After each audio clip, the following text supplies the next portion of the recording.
ये आकाशवाणी रायपुर है। छत्तीसगढ़ी समाचार बुलेटिन के संग धर्मेंद्र दुबे के जय जोहार। आज के प्रमुख समाचार।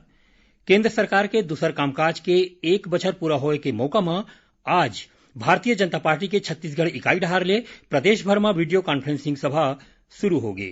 प्रदेश में पाछू 24 घंटा के दौरान 105 नवा कोरोना संक्रमित मरीज मिले हैं। अब प्रदेश में कोरोना संक्रमित मरीज की संख्या 1500 ले ज्यादा हो गई है। और आज विश्व रक्तदान दिवस है। ये मौका में धमतरी के दृष्टिबाधित अरविंद शर्मा खून दे के लोगन मन ला प्रेरित करीन। अब समाचार विस्तार ले।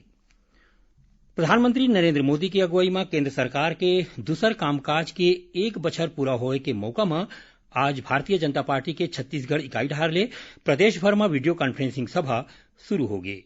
ये सभा 22 जून तक चलही।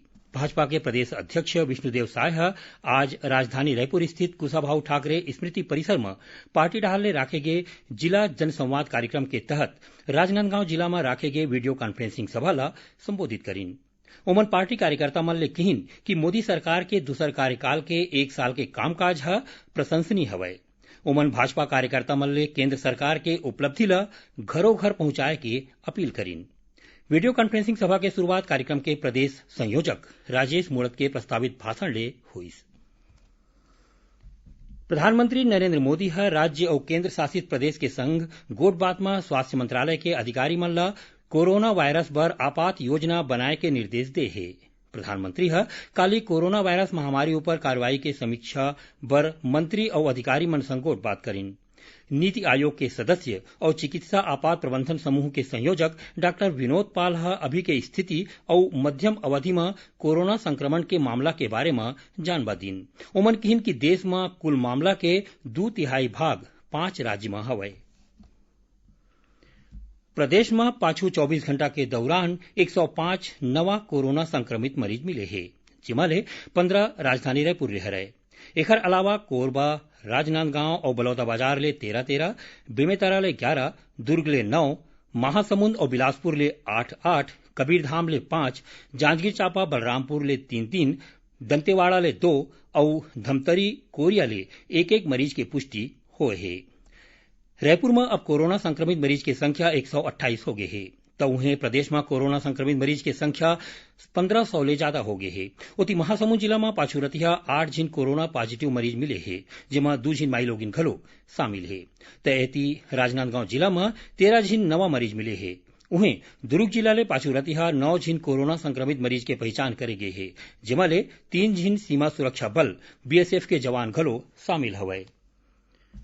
मुख्यमंत्री कहिन है कि राज्य सरकार लघु वनोपज और वनौषधि में वैल्यू एडिशन करैया उद्योग मन ला हर संभव मदद दीही। वैल्यू एडिशन ले न सिर्फ वनवासी मन ला फायदा मिलही, एकर ले उद्योगपति और व्यवसायी मन ला घलो अच्छा फायदा होही। मुख्यमंत्री आज रायपुर में बस्तर, धमतरी, महासमुंद, कांकेर और बालोद के उद्योगपति और व्यापारी मन संग गोठबात करत रहीन। प्रदेश में अंग्रेजी माध्यम के स्कूल मन में वर्चुअल कक्षा 15 जुलाई ले शुरू होही। ये स्कूल मन में शिक्षक मन के नियुक्ति और छात्र मन के प्रवेश के काम ला 30 जून तक पूरा कर ले जाही।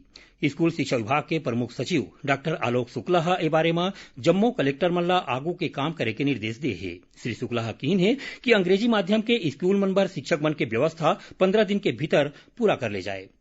प्रवेश में प्राथमिकता के आधार कक्षा 1 ले 5वीं तक के छात्र मन ला 1 किलोमीटर के भीतर रहना चाहिए, तो उन्हें कक्षा 6वीं ले 8वीं तक के छात्र मन 3 किलोमीटर के भीतर और 9वीं 10वीं के छात्र मन 5 किलोमीटर के संगे संग 11वीं और 12वीं के छात्र मन ला 7 किलोमीटर के अंदर में रहना जरूरी है। छत्तीसगढ़ी समाचार बुलेटिन आप मन आकाशवाणी रायपुर ले सुनत हो।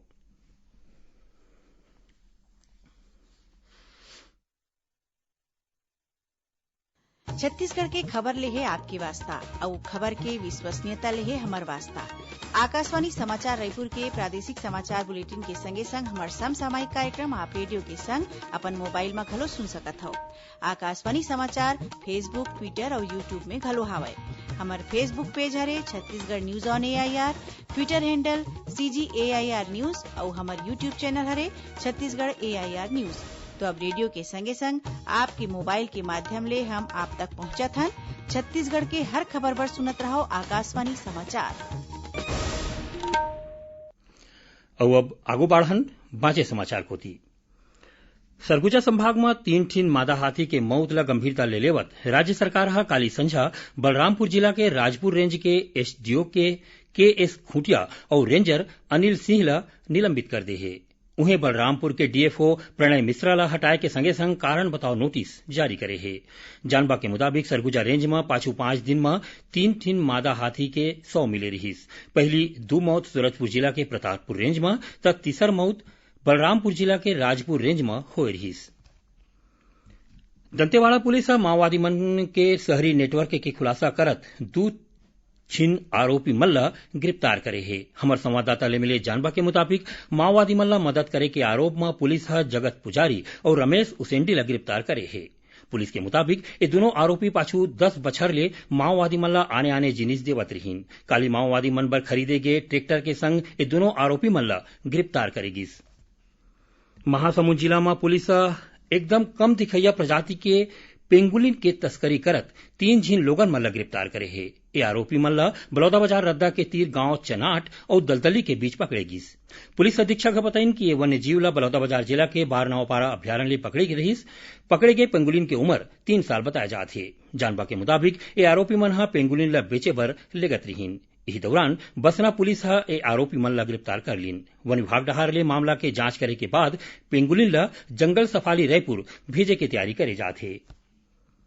गृह मंत्री ताम्रध्वज साहू जांजगीर चांपा जिला के ग्राम पंचायत लक्षणपुर के पूर्व सरपंच तेजस यादव के हत्या के मामला ला गंभीरता ले ले है। ओमन पुलिस अधीक्षक ले गोट बात करके आरोपी मन ला जल्दी ले जल्दी पकड़े के निर्देश दे है। जानबा के मुताबिक जनपद पंचायत बलौदा के जनपद सदस्य ज्योति यादव के पति के हत्या 12 जून के कर दे गई रहीस। इस मामला में 10 झीन लोगन के गिरफ्तारी हो चुके हैं। आज विश्व रक्तदान दिवस है। इस मौका में राजधानी रायपुर के संगे संग प्रदेश में कतकोन कार्यक्रम चलत है। ये दिन ला सुरक्षित राख के जरूरत के प्रति जागरूकता बढ़ाए और खून देवैया मन के प्रति आभार जताए बर मनाया जाते है। इसो के विषय है सुरक्षित रक्त जीवन बचाता है। विश्व रक्तदान दिवस के मौका में धमतरी में दृष्टिबाधित अरविंद शर्मा खून दे के लोगन मन ला प्रेरित करीन। कोरोना वायरस संक्रमण ला देखत प्रदेश में एसो रथ यात्रा नहीं निकले। मंदिर मन में पूजा पाठ विधि विधान ले करे जाही। धमतरी में जगदीश मंदिर ट्रस्ट के अध्यक्ष बताइन कि कोरोना संक्रमण ला रोके बर शहर में एसो रथ यात्रा नहीं निकाले जाए। पाछू 80 साल के दौरान ये पहली बार है जब धमतरी में रथ यात्रा ऊपर रोक लगाए गए है। मौसम विभाग प्रदेश के उत्तरी और दक्षिणी इलाका में कोनो जगह में अवैया 24 घंटा के दौरान भारी वर्षा के चेतावनी दे है। उन्हें कतकोन जगह में गरज चमक के संग हल्का वर्षा होने की संभावना बताई गई है। मौसम विभाग के मुताबिक प्रदेश में मानसून बस्तर और रायपुर होवत बिलासपुर संभाग के पेंड्रा और अंबिकापुर तक पहुंच गए है। अब थोरकुन समाचार सार में मुख्यमंत्री भूपेश बघेल आज संझा 7 बजे प्रदेश के किसान मन ला संबोधित करही। मुख्यमंत्री के संबोधन के प्रसारण जम्मू क्षेत्रीय समाचार चैनल के संगे संग एफएम रेडियो ले करे जाही। केंद्रीय स्वास्थ्य और परिवार कल्याण मंत्रालय कोरोना संक्रमण के इलाज पर नवा दिशा निर्देश जारी करे है। सूंघे और स्वाद के क्षमता खत्म होएला कोरोना वायरस संक्रमण के नवा लक्षण में शामिल करे गए है। जांजगीर चांपा जिला के गांव कापता निवासी एक जिन सैनिक के मध्य प्रदेश के सागर महार रेजिमेंट के फायरिंग रेंज में अभ्यास के दौरान गोली लगे मौत हो गई और राजनांदगांव जिला के गांव भारी में गाज गिरले एक जिन मनखे के मौत हो गई। आखिर में प्रमुख समाचार एक घाव फेर। केंद्र सरकार के दूसर कामकाज के 1 बछर पूरा होए के मौका में आज भारतीय जनता पार्टी के छत्तीसगढ़ इकाई डहार ले प्रदेश भर में वीडियो कॉन्फ्रेंसिंग सभा शुरू हो गई। प्रदेश में पाछू 24 घंटा के दौरान 105 नवा कोरोना संक्रमित मरीज मिले हैं। अब प्रदेश में कोरोना संक्रमित मरीज की संख्या 1500 ले ज्यादा हो गई है। और आज विश्व रक्तदान दिवस है। ये मौका में धमतरी के दृष्टिबाधित अरविंद शर्मा खून दे के लोगन मन ला प्रेरित करीन। एक संग छत्तीसगढ़ी समाचार बुलेटिन इहे सिरावत है। जय जोहार।